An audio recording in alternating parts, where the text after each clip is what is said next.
Good morning and welcome to Zen Fits here in Blackstone, Virginia, the center of the world. Oh, I got to put my mic on. See, I'm getting better. I remembered it sooner. I didn't wait and get halfway through or at the end of the talk to get my mic on. Okay. Dementia is in retreat. Okay, the title of this talk is There's No Way Out of the Hurt Locker.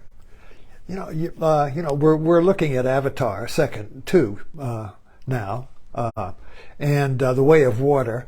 And when the first Avatar came out, I knew it was going to get Best Picture. Oh, unbelievable! But then Hurt Locker won the Best Picture. I couldn't believe it. And of course, ironically, the producer and director of Hurt Locker was James Cameron's ex-wife. So it's kind of like, who's got the Best Picture now? Anyway, I watched Hurt Locker, and it might be it was the Best Picture because it didn't depend on special effects. Anyway, so if you remember the Hurt Locker and you haven't seen it, go see it. But it's Zen. It's Zen, you see, because it's about choice. There's a lot of layers in Hurt Locker, so if you start, you can dig up anything you want, but I'm digging up choice right now. So, so it's not absolutely about choice. It's got many layers, but you have to pick one to work on it. So the one I'm working on right now is choice. Choice. What is choice? And if there's choice, there's the chooser. So the chooser makes a choice, and choices come in two, right? Chooser is one, choice is two. It gets down. You might go to Baskin Robbins. You go there because it's got a lot of flavors to choose. And you want this or that, you see. But you have to narrow it down. So you get down to two, and then you choose one.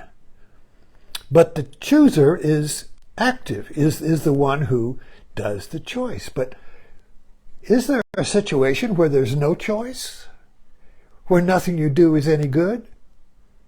Now what do you do? And this is where Zen brings us.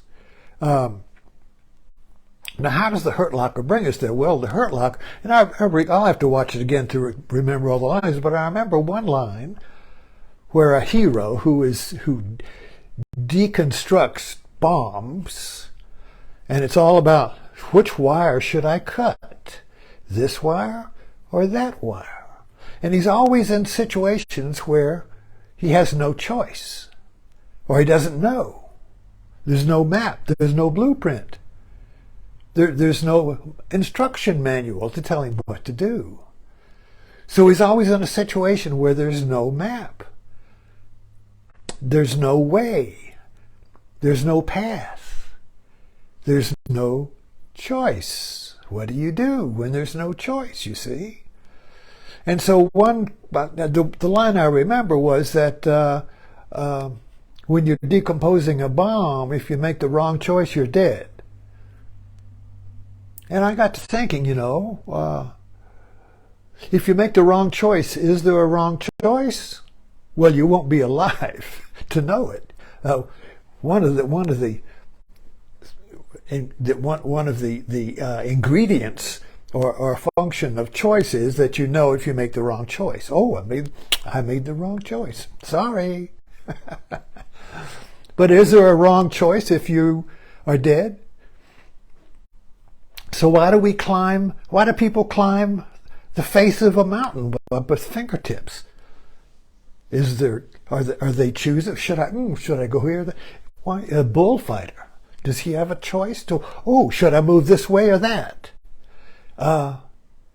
Is there a choice when you're on the edge of death? Is there a choice when there is no wrong choice?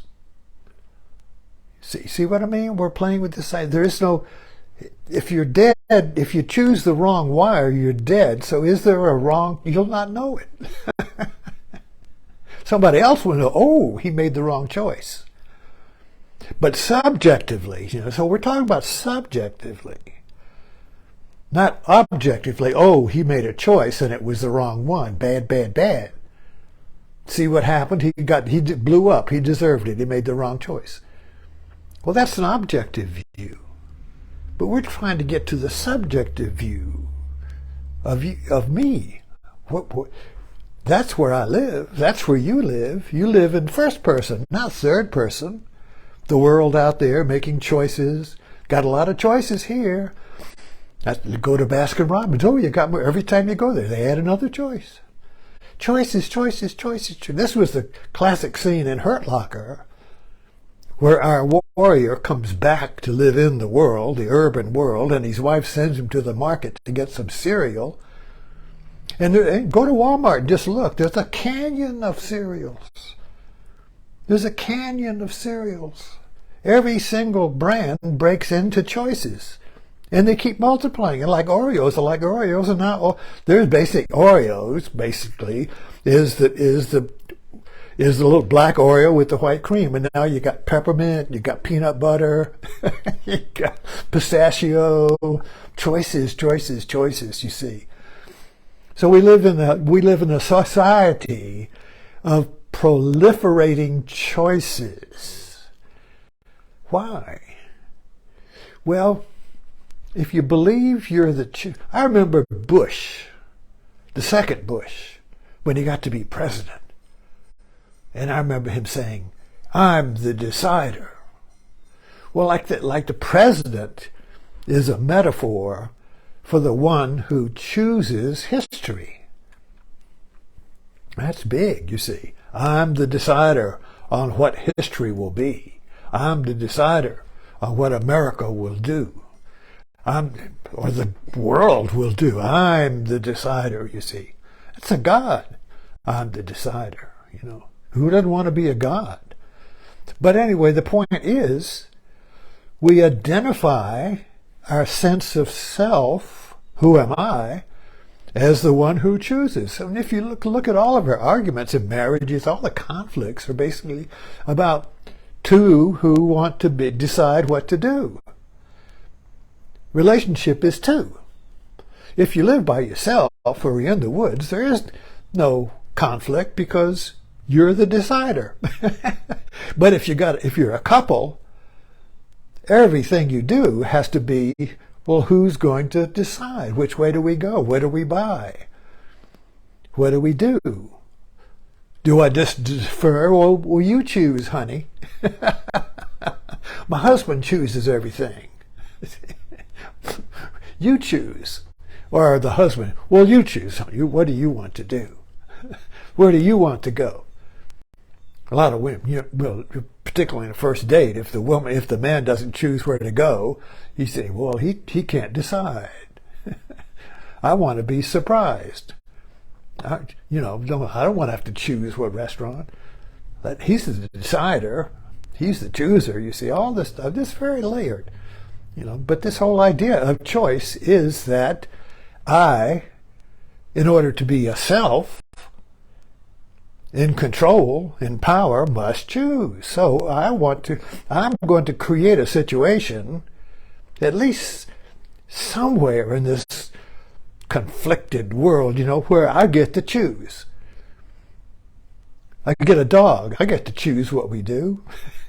Unless you walk the dog, and then you surrender to the dog, and the dog chooses to stop and sniff the fire plug.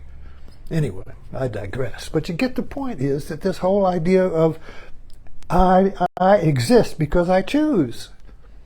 So I've got to have situations where I can choose. And when you're in a situation, and the choice requires right and wrong.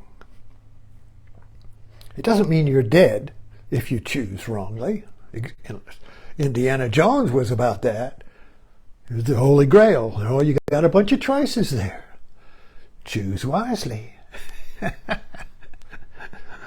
So it wasn't like the Nazi chose the wrong one In Indiana Jones, he chose the wrong grail, but there was a little bit of time before he realized that he was dead. But in Hurt Locker, if you're deconstructing a bomb, there is no time to realize, oh shit, I made the wrong one. You know, it's like, bam, dead. So and you realize that we seek out situations where we cannot choose, where the chooser has no function. Risky sports, auto racing, climbing mountains, getting it. Teenagers love to create situations where there's no choice. You get in a fight. You know, when you're in a fight, you're just doing the fight. You're not like, oh, should I hit him? Oh, that might be a wrong choice, you see. So we create these situations where there's no choice. We're just pure action. And when there's pure action, there's no chooser. You are the doing. You are the action. There's nobody there weighing. There's no comparing mind saying, oh, if I choose that, I'll go this way. If I choose that, I'll go that way. This way, that way. Oh, what should I do? Wow, wow, wow, wow. Can you help me choose? So we're always getting in these situations that create anxiety, or the wah-wah, I call it the wah-wah. The wah-wah is where you can't choose. And whatever you do choose creates more wah-wah. This is my neurosis. I get a new gadget or something that's got a little, how do you open this thing, you know? And I get into a wah-wah, and whatever I do doesn't work. Nothing I do. And my wife is looking at it, and she says, give me that. So I give it to her, and she goes click, click, and it opens.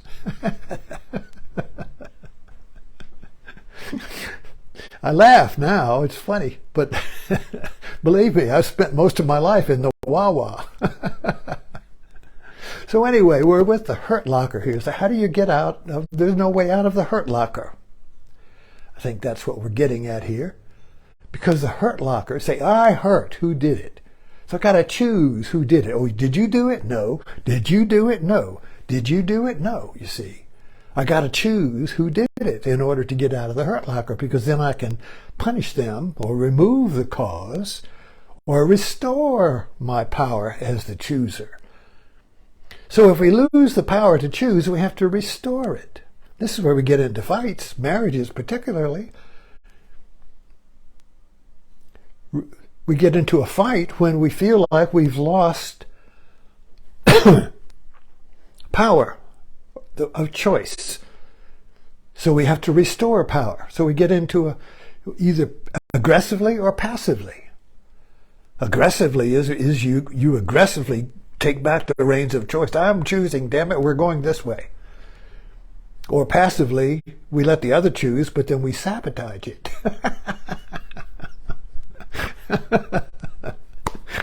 I think that's funny because that was my path. So there's no way out of this hurt because because it's the chooser that is the hurt, you see. The choosing, identifying yourself as the chooser, the one who knows what to do, the one who chooses the way, that's the Hurt Locker, you see. Anyway, thanks for dropping in. I thought this was funny.